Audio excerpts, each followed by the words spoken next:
Now, Vice President Sara Duterte is calling for unity amid the divisiveness brought about by political developments.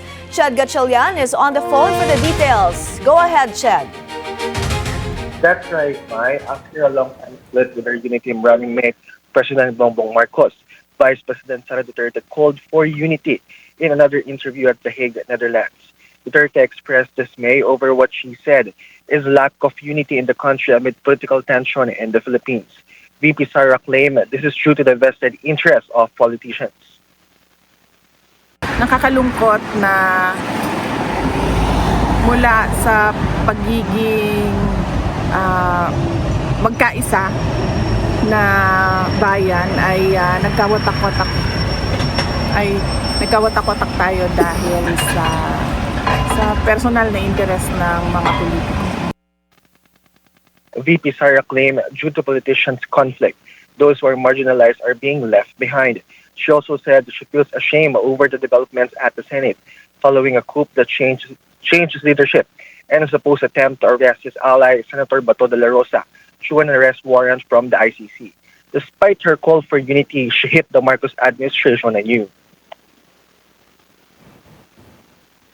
Magkaisa sila, dapat magkaisa ang ating bansa para sa katarungan, sa kaayusan, sa kapayapaan at sa kaunlaran. So dapat iisa lang yung direksyon natin. VP Sara also said her father, former President Rodrigo Duterte, remains okay at his detention center, but she hasn't met yet British barrister Peter Haines, her father's new counsel before the ICC, following the withdrawal of Nicholas Kaufman and Dov Jacobs. Mai? Chad, does VP Sara have any comment on the resolution signed by 5 senators urging Senator Bato to surrender to the ICC? Yes, Mai Duterte said that call is supposedly not from the Filipino public, as she said. Any foreign arrest warrant should be presented first in a local court.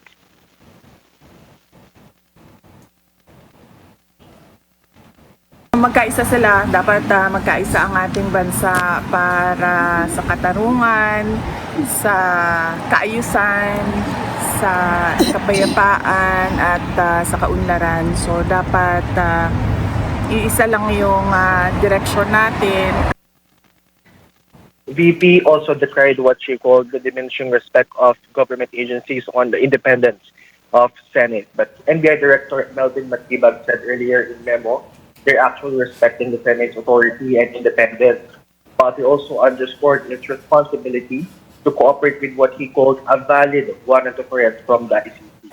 Meanwhile, DOJ also said the Philippines may surrender a suspected or arrested person to the appropriate international court or tribunal under Republic Act 9851. Mai?